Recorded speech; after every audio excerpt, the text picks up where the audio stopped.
Il y a des artistes qui vous marquent à jamais. Des artistes dont vous vous souviendrez toujours de la première écoute et qui vous suivront toute votre vie, au fil des épreuves, des joies, des déceptions, ou tout bêtement dans les moments les plus banals qui existent. Des artistes qui vous accompagnent parfois dans les moments où vous vous sentez le plus seul au monde, comblant un vide en vous comme si leur œuvre avait le pouvoir d'effacer toutes vos peines. Personnellement, je connais très peu d'artistes de cette trempe. Ça doit se compter sur les doigts d'une main. Mais le premier à m'avoir autant touché, c'est certainement Nujabes. Mais si l'homme n'est plus parmi nous aujourd'hui, sa musique, elle, est éternelle. Et j'ai voulu consacrer quelques minutes à la mémoire de Jun Seba pour les nombreuses journées qu'il a illuminées pour moi.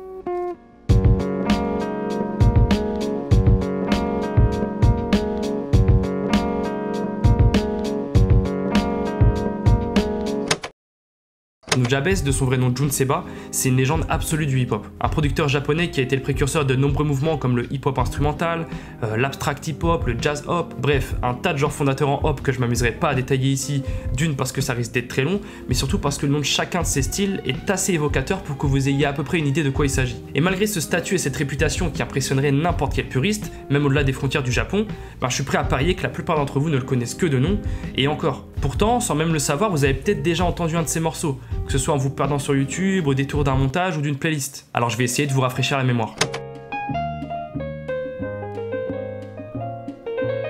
Light as a feather when I'm floating through, reading through the daily news, measuring the hurt within the golden rule. Centimeters of ether, I'm heating the speaker. Motivational teacher with words that burn people. Ça, c'est Feather, sûrement le titre le plus connu qu'ait jamais composé Nujabes. Et si ça vous dit toujours rien, je vous envie à mort, parce que vous êtes sur le point de découvrir un univers musical absolument fantastique. Alors pour vous resituer, je vais vous raconter une histoire personnelle dont vous avez certainement rien à foutre, mais la manière dont j'ai découvert Nujabes à travers ce titre, c'est plutôt drôle. Du plus loin que je me souvienne, c'était en 2009-2010. J'étais encore au collège et je passais la plupart de mes nuits à dig du son, à m'exploser les yeux sur mon vieux PC juste pour trouver des nouvelles choses à écouter. La passion du rap naissait doucement en moi, et à l'époque, mon attention elle était surtout basée sur les débuts du escrew, aux côtés d'artistes qu'on voyait que sur YouTube et qui me correspondaient un peu plus que ce qui passait en radio. Et du coup, ça me fait rire quand j'y repense maintenant, mais c'est en tombant par hasard sur l'une de leurs premières maquettes du morceau J'ai le seum que j'ai pu entendre mes premières notes de Nujabes. Y'a comme un paradoxe quand tes proches sont loin, trop de présumés coupables, en résumé tout paraît moche dans le coin, tout part c'est hoche au point que les refrains s'arment, un autre frère refait ça et hop les représailles, l'époque c'est le bétail, stocké dans les trômes, les tox c'est la bédave, la coke est dans les go. Le morceau était bon, du moins pour l'époque, c'est difficile de se projeter maintenant, mais moi je pouvais me concentrer que sur l'instrumental. Elle avait cette légèreté que personne n'utilisait dans le rap français à cette période, il y avait une aura mystique autour du son, et tout ça, ça m'a intrigué. Alors, je me suis pas arrêté là et j'ai sacrifié un peu de mon sommeil pour savoir d'où ça venait. Après quelques recherches, j'ai enfin réussi à la trouver sur YouTube. J'avais devant moi le morceau original, présenté avec une cover qui était très abstraite pour mes yeux d'enfant. Pourtant, ça m'a pas empêché de le jouer en boucle cette nuit-là. Et j'ai toujours les mêmes frissons en l'écoutant, même 15 ans après. Sur le coup, je me suis même pas demandé pourquoi ni comment un obscur producteur japonais avait pu atterrir sur le couplet de Nekfeu. Et j'ai mis Feather dans mon MP3 sans même prendre le temps d'écouter le reste de l'œuvre de Nujabes. Je savais même pas vraiment ce que c'était un producteur à l'époque, alors un projet de producteur ?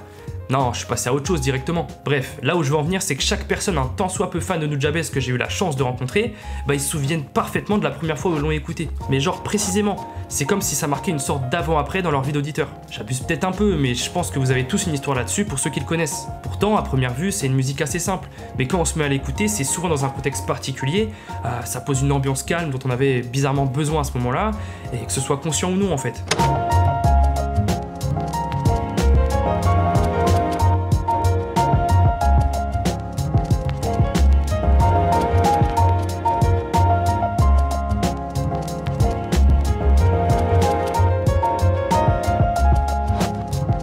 Mais malgré toute l'estime que j'ai pour Nujabes, je peux pas en vouloir aux gens de pas le connaître. Selon moi, c'est l'un des producteurs les plus sous-estimés de tous les temps, son œuvre l'a progressivement dépassé, et donc je suis plus vraiment surpris. En plus, début 2000, je suis pas certain que le hip-hop était le genre le plus populaire en France, ni ailleurs, et encore moins s'il fallait écouter un artiste aussi underground qui se trouvait à l'autre bout de la planète. Mais même au-delà de ça, c'était un vrai fantôme. Je vous jure, trouver des images potables de Nujabes, c'est pire que de mettre la main sur un Lost Media. Et ça s'explique de façon assez logique finalement.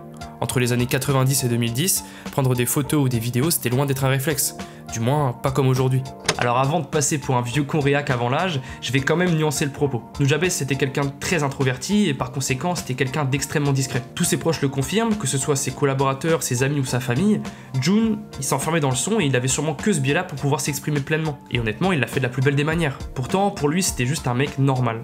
un passionné de musique parmi d'autres. C'est peut-être pour ça qu'on s'identifie aussi facilement à son travail d'ailleurs, même si ça lui confère inévitablement une aura mystique que lui-même aurait contestée.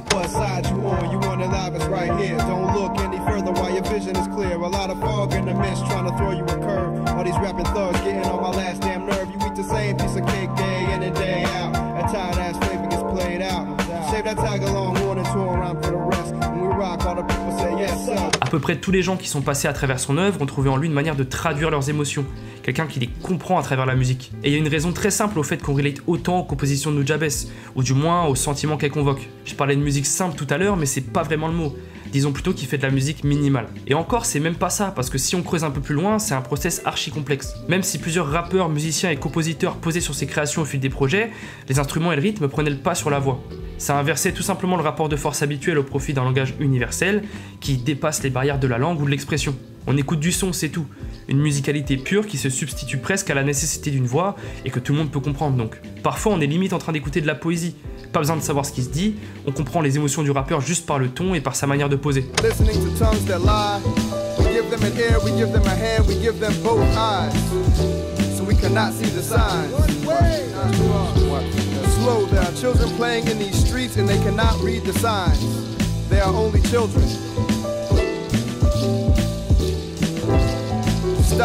Et la véritable richesse de ses propositions, elle se trouve en réalité dans les samples qu'il utilisait.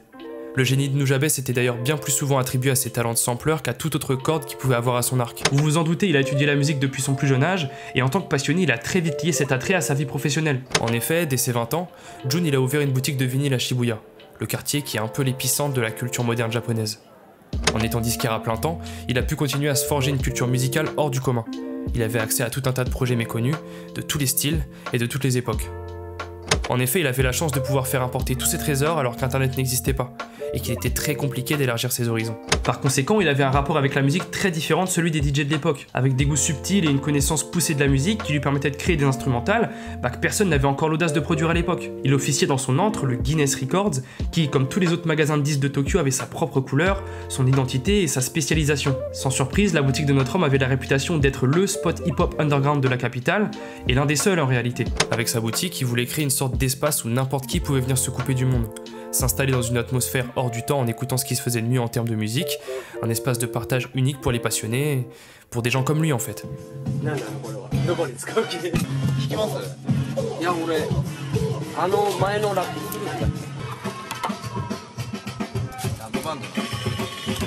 Vous vous en doutez, Jun n'était pas trop emballé par le mainstream, parce que la mode tendait plutôt vers du rap très technique, du gangsta rap ou du commercial qui lui plaisait pas forcément. Alors Nujabes a choisi une autre voie, il aimait notamment beaucoup lorgner du côté des vieux disques de jazz, de soul, de funk, de disco, de musique brésilienne même. Bref, il ingurgitait un maximum de disques, du plus classique au moins connu, et de cette manière il multipliait les influences. En tous les cas, c'est par le biais de cette boutique, lorsqu'il se mettra réellement à créer de la musique en 98, qu'il prendra vraiment le pseudonyme de Nujabes. Il commencera à piocher parmi les meilleurs échantillons issus de ses disques préférés, parfois même les plus pointus, afin de les distiller à sa vision du hip-hop et créer quelque chose de nouveau. Et rarement quelqu'un ne s'était aussi bien réapproprié la musique. Il reprend les codes de la production rap des 90s pour les appliquer à des samples qui remontent parfois à 10, 20 ou 50 ans. Et malgré tout, la première chose qu'il a vraiment pressé sur un disque pour le distribuer, c'était un remix du titre One Love de Nas. Ah, les droits d'auteur à l'époque, personne s'emmerdait avec ça, hein.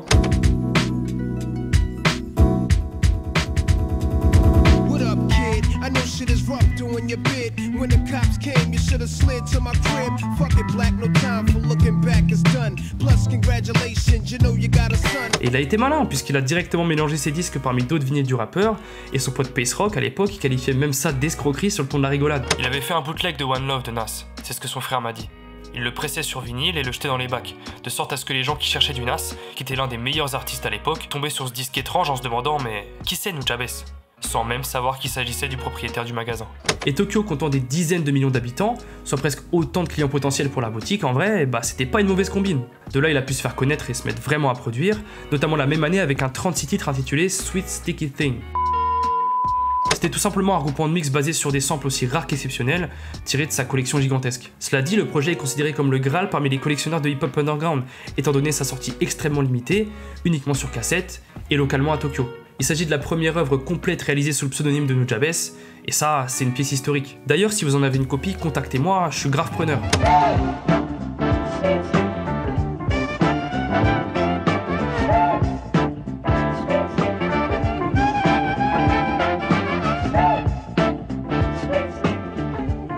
force de travail et en multipliant les collaborations, Nujabes s'est rapidement fait un nom sur la scène underground tokyoïte. Une scène restreinte mais prometteuse qui l'a poussé à créer son label indépendant Hideout Production. On est en 1999, Funky DL est devenu le premier artiste signé sur ce label, un rappeur que Nujabes est allé chercher jusqu'au Royaume-Uni et qui deviendra l'un de ses plus grands collaborateurs. Donc non seulement le mec était pointueux sur son choix de sample, mais il était aussi hyper sélectif sur les artistes avec qui il faisait de la musique. Il savait exactement avec qui il voulait bosser, peu importe ce qu'il en coûte. Dans la foulée, il rencontrera plusieurs artistes underground qu'il signera aussi, qu'ils soient japonais ou américains, dont le célèbre Substantial. Pour ce dernier, qui est un rappeur US extrêmement passionné de hip-hop au sens le plus propre du terme, tout a commencé avec un call hasardeux. J'ai rencontré Jun par l'intermédiaire d'un ami rappeur, Sphere of Influence. Lorsqu'il est rentré du Japon, il a décroché un contrat dans le magasin 10 de Jun, et c'était avant que tout le monde ne sache qui était vraiment Nujabes. Par la même occasion, il lui a fait écouter une mixtape sur laquelle je figurais. L'instant d'après, Jun m'appelle sans prévenir comme il avait l'habitude de le faire avec tout le monde. Je pensais d'abord qu'il s'agissait d'une blague, l'homme à l'autre bout du fil avait un accent très prononcé et j'ai un groupe d'amis qui m'ont déjà fait des conneries du genre. Heureusement, Substantial n'a pas accroché et l'a pris au sérieux. Jun lui a demandé d'envoyer plus de morceaux, ce qu'il a fait, et en retour le producteur a simplement envoyé quelques instrumentales. Par la force des choses, une alchimie musicale s'est créée et Substantial a fini par signer chez Hideout Production. En 2000, peu de temps après leur rencontre, Nujabes a même payé un billet d'avion au rappeur pour qu'ils puissent se rencontrer physiquement et enfin commencer à travailler sérieusement sur le projet de Substantial, To This Union, A Son Was Born. Yo, there ain't no happy endings, cause nothing really ends. When your life is over, another begins. And that's the way it works in the circle of life, balancing those good days with the times of strife. Yo, there ain't no happy endings, cause nothing really ends. When your life is over, another begins. And that's the way it works in the circle of life, balancing those good days with the times of strife. Cet album a été le premier pas d'une relation étroite entre les deux artistes, qui ont continué à faire de la musique plusieurs années après. Substantial parle lui-même de 30 à 40 morceaux, dont la moitié ne sont malheureusement jamais sortis. Malgré quelques frictions pendant les sessions studio, ce qui est totalement compréhensible quand tu passes des heures à enregistrer avec quelqu'un, les deux artistes ont toujours veillé à ce que les choses se passent bien entre eux. C'est rapidement devenu une relation d'amitié et de confiance, ça dépassait largement la musique, et à travers différentes interviews, Substantial il a pu raconter plein d'anecdotes sur leur quotidien. Jun était un grand amateur de cuisine. Chaque fois qu'il trouvait un bon endroit où manger, il m'y amenait. On allait plusieurs fois par semaine dans un restaurant qui s'appelait le Bory Chicken, et on adorait cet endroit.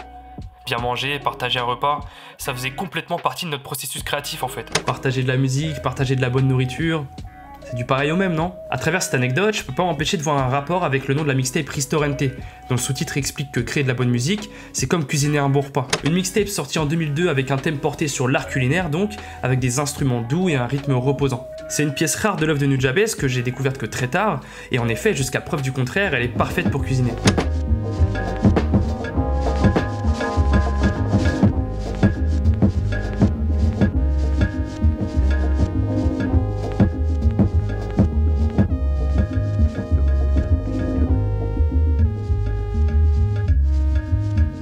On comprend donc que le partage était une valeur très importante pour Jun, reflétant un aspect capital de la musique de Nujabes.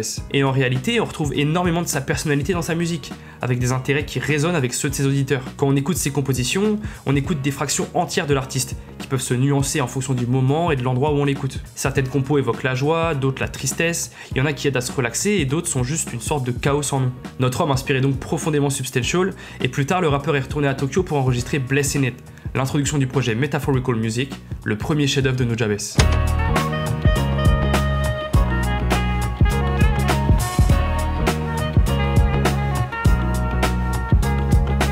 Si Nujabes s'est essayé à plusieurs styles avant de créer son label et de collaborer avec différents artistes, Metaphorical Music, lui, contient les prémices d'une ligne directrice qui gardera tout au long de sa carrière, et qu'un grand nombre de DJ producteurs reprendront ensuite. On est donc en 2003, et Jun avait à cœur de mettre en avant les artistes de son label sur ce premier projet sérieux. On va donc logiquement retrouver nos amis Pace Rock et Substantial, bien sûr, des groupes comme Sign et 5Ds, mais surtout un personnage qui deviendra très important pour Nujabes à l'avenir, Shin O2.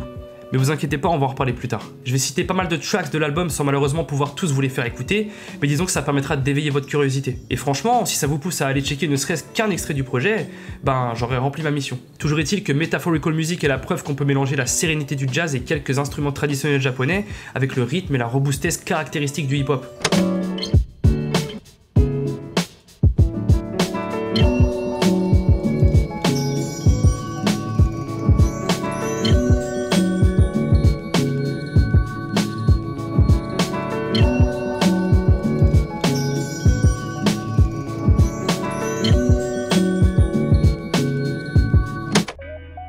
Kumomi, Letter from Yokosuka ou encore A Day by Atmosphere Supreme que vous venez d'entendre, c'est des titres qui nous font apprécier le Japon printanier que nous pouvons facilement imaginer une fois les yeux fermés. Nujabes a très vite appris à faire naître des images en quelques notes à peine, il nous enveloppe dans ses mélodies et nous transporte avec quelques lignes de piano qui viennent compléter la symphonie. Les rythmes, eux, nous tiennent éveillés et garantissent qu'on n'arrêtera pas d'hocher la tête. On in the Middle, lui, est construit sur une loupe captivante accompagnée d'un saxophone, de voix lointaines et de percussions frénétiques qui nous rappellent les quartiers nippons un peu plus urbains. Et que dire de l'inqualifiable beat Laments the World, tellement abstrait que même des années après, je serais incapable de vous expliquer mon ressenti personnel sur ce morceau. De toute façon, inqualifiable, c'est sûrement le mot parfait pour désigner la production de Nujabes. C'est comme décrire des émotions, c'est impossible.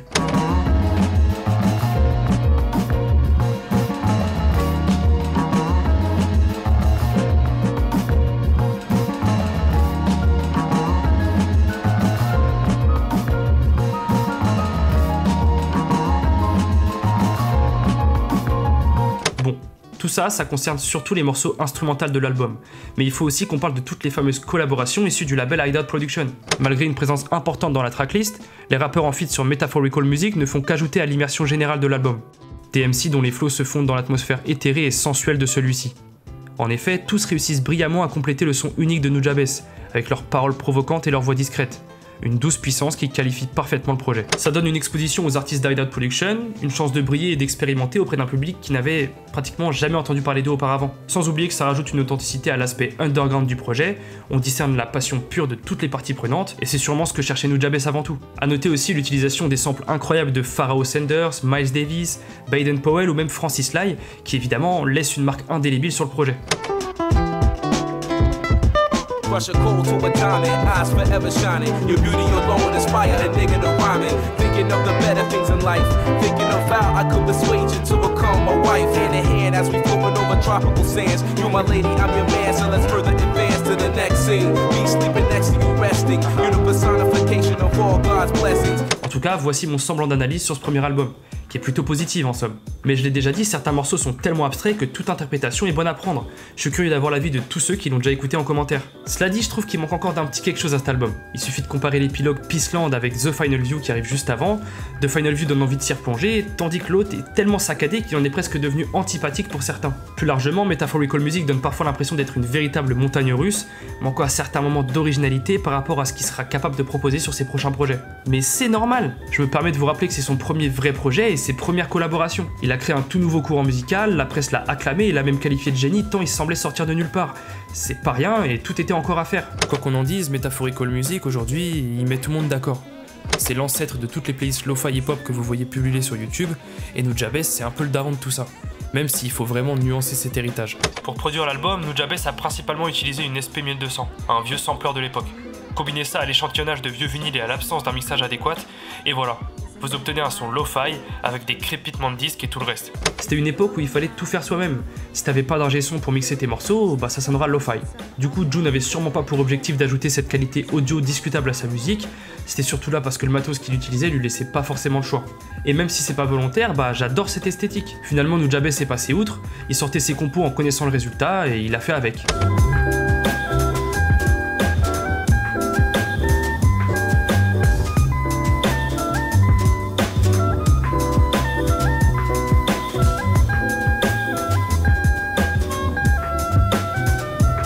Je rajoute un dernier truc à propos de Metaphorical Music pour le défendre, mais les projets de producteurs à l'époque ça courait pas les rues non plus. Le succès de l'album ça a enfin permis de les considérer comme des artistes à part entière et d'inspirer, voire de créer des carrières. Metaphorical Music a certes quelques défauts mais on lui doit énormément, c'est la première brique d'un édifice gigantesque aujourd'hui. The Final View que je viens de vous passer, c'est certainement mon son préféré du projet.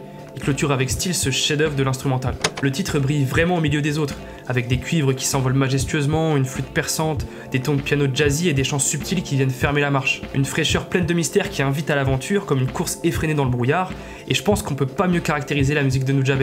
On ressent avant tout le voyage et l'aventure, et c'est d'autant plus vrai si vous saviez ce qui est arrivé juste après.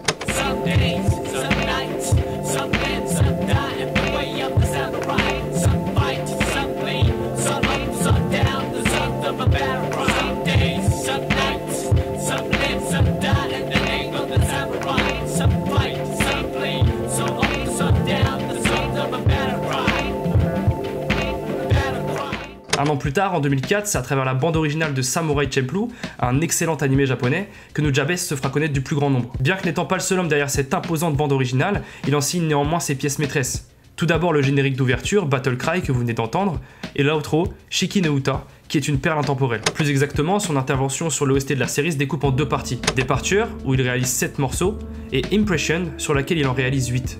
Je veux pas faire de favoritisme, surtout que j'adore le travail de Fat John, vraiment, mais Nujabes a certainement créé les plus beaux passages de cette BO. Cela dit, chaque putain de son est une masterclass. Vraiment, il faut que vous l'écoutiez, et surtout que vous regardiez Samurai Champloo de toute urgence. Personnellement, je l'ai vu plusieurs fois, et je sais pas si quelqu'un peut relate avec moi, mais l'histoire et la musique m'a vraiment touché différemment en fonction de l'âge auquel je l'ai regardé, en fonction du mood aussi. Au-delà de la qualité de l'anime et de l'amour que je lui porte, c'est une réussite commerciale et critique totale. Il est adulé pour sa bande originale, qui est à elle seule un anachronisme délirant, l'histoire se déroulant dans le Japon féodal, où placer le jazz et le hip-hop c'était pas forcément une évidence. D'ailleurs, le fait que Watanabe, le réalisateur de l'anime, ait directement pensé à Nujabes pour participer à la BO, ça doit aussi y être pour beaucoup. Quand on regarde ses travaux, Nujabes il était tout simplement fait pour le rôle. Entre le hip-hop pur et le rêve que ses compositions procurent, tout coïncide.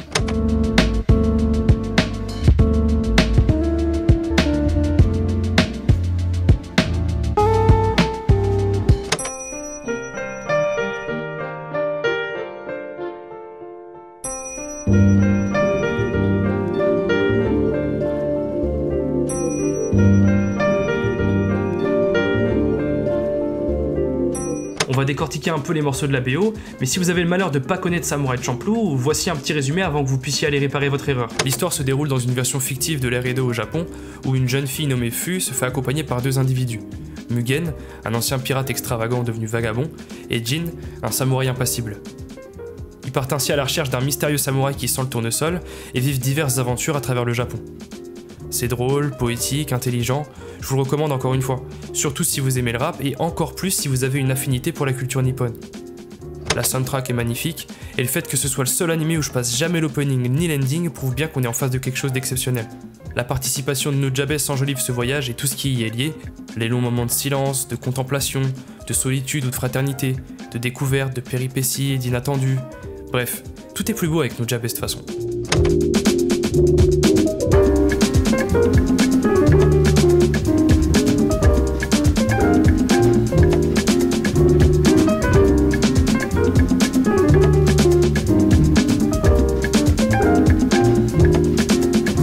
Samurai Champloo a donc inondé le créneau des amateurs de hip-hop ayant un penchant pour les animés. Pourtant, le hip-hop c'était une première pour Watanabe. Bien qu'il soit pas un grand amateur du genre, il était déterminé à faire fonctionner ce mélange inhabituel, puisque c'est sur cette base qu'il avait imaginé son univers et ses personnages.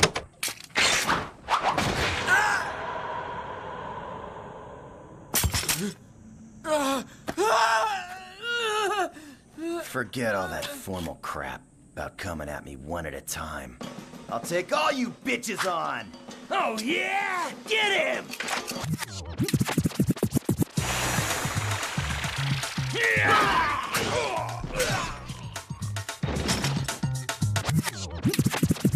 C'était un peu spécial et personne se doutait vraiment que Samurai Champloo allait devenir un classique indémodable. Un classique qui donnerait la véritable impulsion au mouvement lo-fi du hip-hop moderne. C'est à partir de là que les morceaux du genre ont commencé à être accompagnés d'une esthétique japonaise, que ce soit pour les échantillons musicaux ou les visuels utilisés.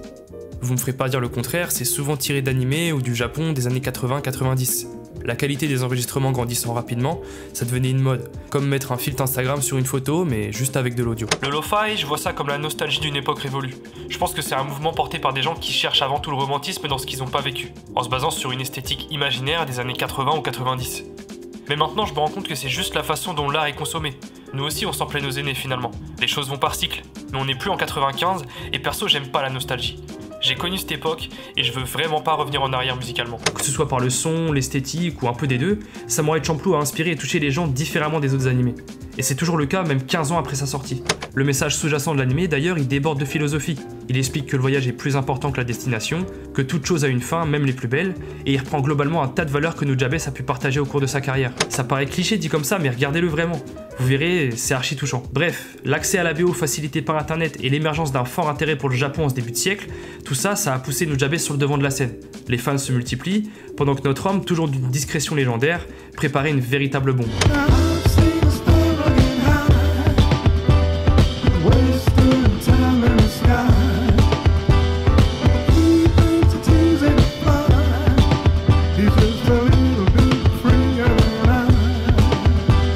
Après avoir travaillé sur Samurai Champloo et en côtoyant Fat Joe sur la création de la BO, Nujabes a commencé à vouloir apprendre à jouer de différents instruments. Il s'est alors essayé à la trompette, au piano, au saxophone, mais surtout à la flûte, et il s'est rapidement perfectionné aux côtés de son collègue producteur et jazzman de génie, Uyama Hiroto. Jun était toujours à la recherche de nouvelles sonorités, et c'était un grand fan de Fat Joe.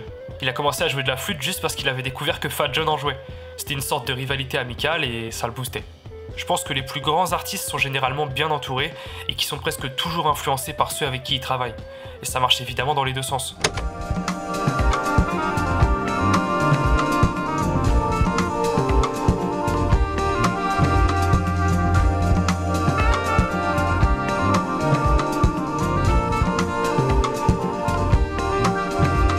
À force de pratique et d'exploration musicale, Nujabes finit par nous concocter un deuxième album intitulé Modal Soul, son chef-d'œuvre incontesté sorti en 2005. Avec une approche plus disruptive et avec la participation de visages familiers, cet album marque un véritable changement de direction pour Nujabes.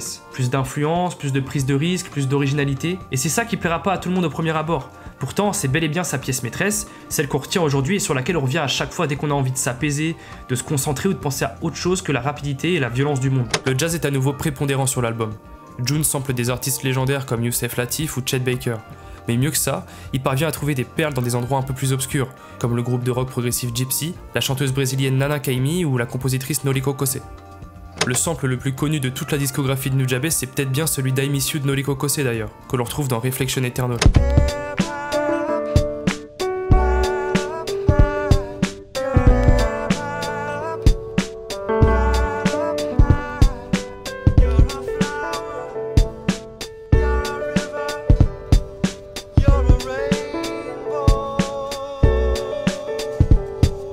D'un point de vue technique et stylistique, vous imaginez bien qu'on est en face d'un album magnifiquement produit, au rythme flegme avec des couplets de rap bien placés, et par moments quelques nuances de dance et de house qui viennent s'ajouter au mélange.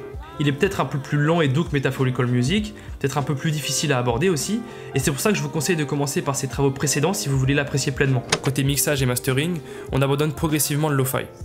Les moyens dont dispose Nujabes évoluent, et on se retrouve avec un album aux teintes plus claires, plus perçantes, ce qui n'est pas forcément un mal pour un album qui cherche à toucher l'âme de ses auditeurs. Sans mauvais jeu de mots. Dans l'ensemble, c'est un pas en avant logique mais impressionnant qui traduit l'immense travail qu'a abattu Nujabes en à peine 2 ans. On atteint là l'apogée de son œuvre, on sent qu'il se cherche plus, et malgré ce tempo ralenti qui fait toute la sérénité du projet, l'album n'a aucun temps mort. Les transitions entre le hip-hop, le jazz et même la funk se font sans accroc, et de Fader à Horizon, Jun nous fait voyager dans un univers dont il est dorénavant totalement maître. C'est d'ailleurs à partir de Modal Soul qu'il obtiendra pour de bon son surnom de maître du sample, ce qui était déjà plus vraiment un secret. The sun and the flowers. There used to be rain. Flowers.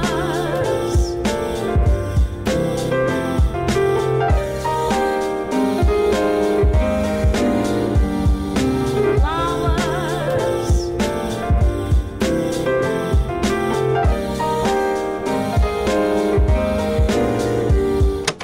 D'ailleurs, pour enfoncer le clou sur sa maîtrise du sampling et son respect de l'histoire de la musique, je tenais à vous présenter un autre exemple qui va vous retourner le cerveau. Le premier morceau que vous avez entendu dans cette vidéo, Haruarian Dance, fait partie d'un héritage musical qui prend ses racines il y a plus de 100 ans en arrière.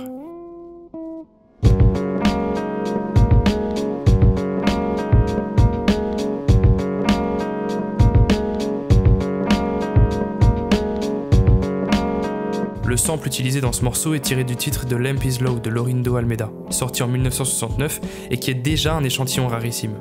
Mais très peu savent en réalité qu'il s'agit d'une cover du morceau de Peter D. Rose et Bert Schefter, sorti en 1939 et popularisé par la chanteuse Mildred Bailey.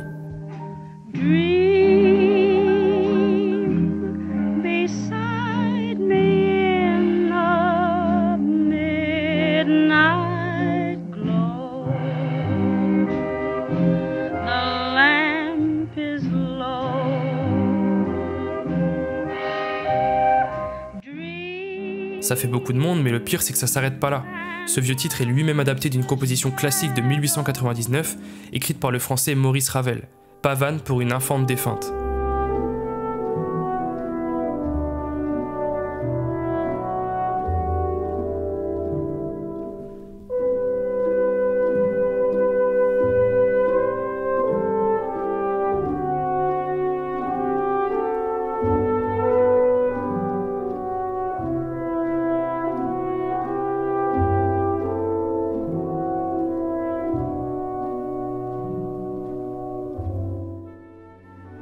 pour moi, ce classique porte le même calme et la même introspection que le morceau de Nujabes, qui surviendra pourtant plus de 100 ans après. Et d'un coup, on se sent tout petit à côté d'artistes qui nous permettent de faire vivre l'œuvre d'autres génies à travers le temps, surtout sur des périodes aussi longues. Ça nous pousse à être humbles, à se rendre compte que notre passage sur Terre est court et que notre chance de marquer l'histoire ne tient parfois qu'à quelques petites choses.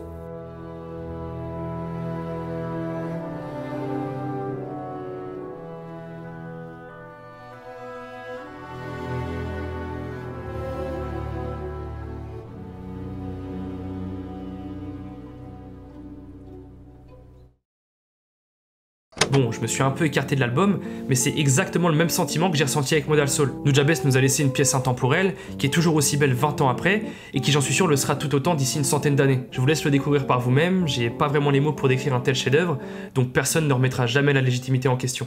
Le 26 février 2010, un triste événement secoue le monde musical japonais. L'un des DJ phares du pays perd la vie lors d'un accident de voiture, laissant derrière lui un microcosme de fans en deuil. C'est avec une grande tristesse que nous vous annonçons la disparition de Jun Seba, aka Nujabes, un producteur et musicien extraordinaire qui nous a quittés ce 26 février 2010. Nous regrettons profondément la perte de ce talent unique, mais surtout d'un ami très cher. Nujabes avait 36 ans. Malgré ce tragique événement, la musique de Nujabes a continué à vivre à travers sa musique évidemment, mais aussi grâce à tous les artistes qui l'entouraient. Et là, il est temps que je vous parle un petit peu plus en détail de Shingo-2 et de l'exalogie Lovesick. Shingo-2 a été l'un des piliers de la discographie de Nujabes au fil des années. Le rappeur était là de Metaphorical Music à Modal Soul, en passant par Departure. Mais son fait d'armes le plus important est la série de morceaux Lovesick, en collaboration exclusive avec Nujabes.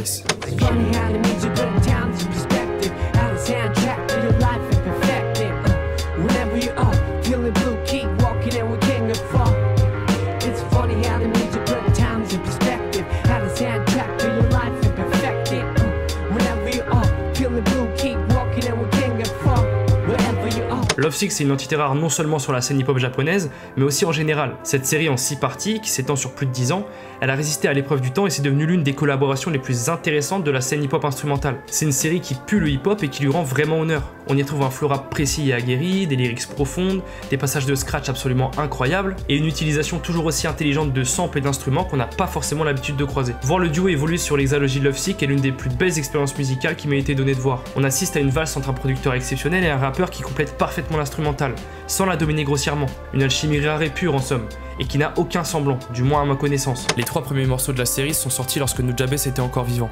Les instrumentales des épisodes 4 et 5 étaient prêtes, mais Shing n'a pas eu le temps de poser dessus tout de suite, et ont été publiées après le drame.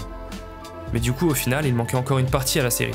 Et à la mort de Nujabes, beaucoup se demandaient si l'exalogie allait s'achever un jour. L'histoire, c'est que la prod de la 6ème partie a été retrouvée sur le téléphone de Nujabes juste après l'accident. Du coup, tout son label a fait en sorte de terminer et de peaufiner cette dernière pépite afin de pouvoir donner l'opportunité à Shingo-2 d'enregistrer le dernier épisode, et ainsi boucler la boucle.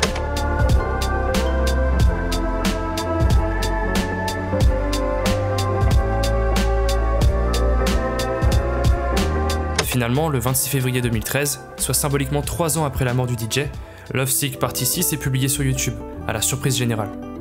Un hommage qui fait office d'adieu, de grand final, et ça prend au trip quand on a le contexte autour du morceau. Cependant, aussi beau soit-il, je trouve que le remix avec Uyama Hiroto, qui porte une grande partie de l'héritage de Nujabes, est encore plus touchant, cohérent et plein de sens.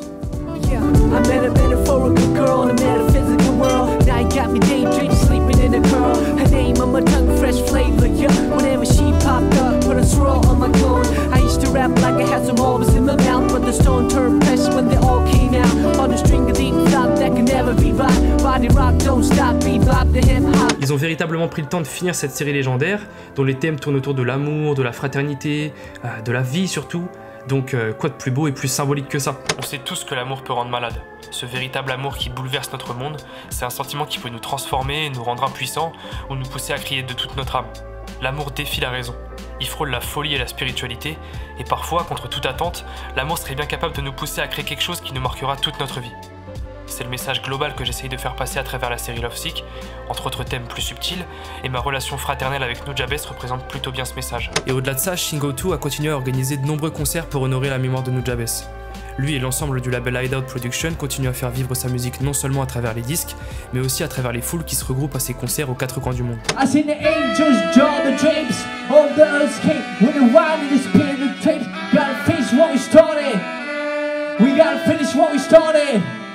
You gotta finish what you started. You gotta finish what you started. We gotta finish what we started, so we cut the tape. 俺たちは始めたことを終わらせなければいけない。So we cut the tape as the records will stay on rotate. Je vous invite vraiment à vous plonger dans l'Hexalogy Lovesick, surtout les 3 premiers épisodes qui portent vraiment la patte de Nujabes, mais l'hommage ne s'est pas arrêté à ça, puisque Hideout Production a tenu à faire un dernier adieu à Nujabes.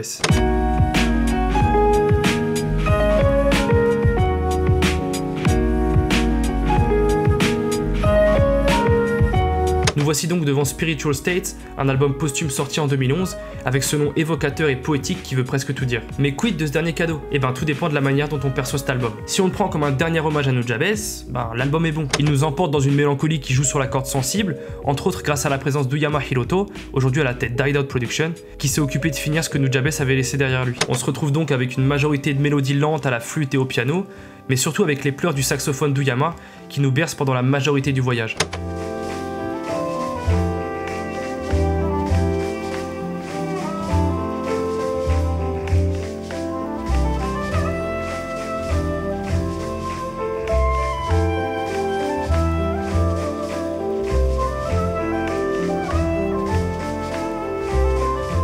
Les featuring et tous les MC qu'on a rencontrés auparavant sont là, mais encore une fois, le beat est lent et on ressent une grande tristesse à l'écoute de tous ces morceaux. Mais du coup, est-ce que c'était vraiment ce qu'on attendait du 3e album tant attendu de Nujabes, surtout après Metaphorical Music et Modal Soul qui étaient de véritables hymnes à la vie? Bah, j'en suis pas sûr. En ce qui concerne le projet posthume Spiritual State, en tant que producteur, c'est très difficile de déduire ou de supposer ce qu'un autre musicien avait l'intention de faire avec son projet.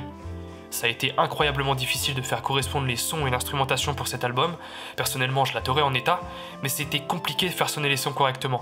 Ou du moins, comme Nujabes l'aurait fait. Certes, les fans y trouvent leur compte, puisque le simple fait de se dire que Nujabes ait ne serait-ce que contribué un minimum à ses pistes, c'est un plaisir. Mais selon moi, l'album n'a vraiment pas le niveau des 2 précédents, surtout que le hip-hop est un peu relégué au second rang, et du coup ça prive un peu l'accessibilité au plus grand nombre. Attention, Spiritual State n'est pas acheté pour autant, c'est pas ce que j'ai dit. Certaines tracks sont de véritables pépites, comme Fellows, excellent hommage au hip-hop des 90s, ou encore Sky is Tumbling, qui est sans doute l'une des meilleures collaborations initiées par Nujabes depuis le début de sa carrière.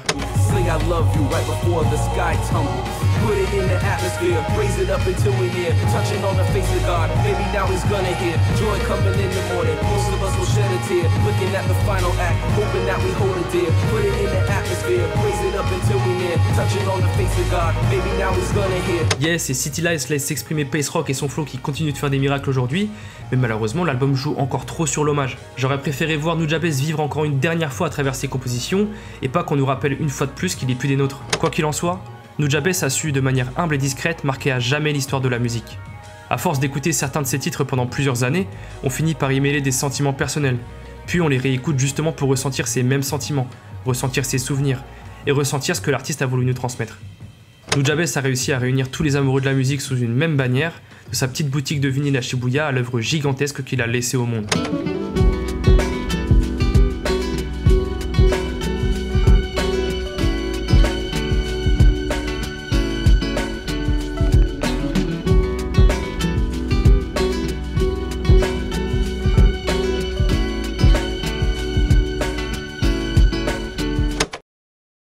C'est cette mentalité magique et inébranlable qui a permis à June de gravir les échelons en tant que musicien. Il a commencé avec une confiance remarquable, n'a jamais été gêné par les critiques et a toujours été ouvert à l'influence de chaque proposition musicale. Aujourd'hui, June est un producteur de hip-hop vénéré, souvent classé parmi les meilleurs, et il continue à toucher des millions de fans à travers le monde entier. Bien que nous ne saurons jamais quel était l'objectif final de June en matière de musique, on peut dire que la célébrité et les labels sont loin d'être ce qu'il aurait le plus apprécié. Il s'agissait surtout d'un voyage d'exploration personnelle, tout en cherchant à susciter l'émotion et l'introspection de ses auditeurs. Il a partagé des histoires à travers sa musique et s'est connecté avec tous ceux qui pouvaient s'y identifier. Créer, partager et profiter de la vie. Tel était l'héritage immortel de June Seba.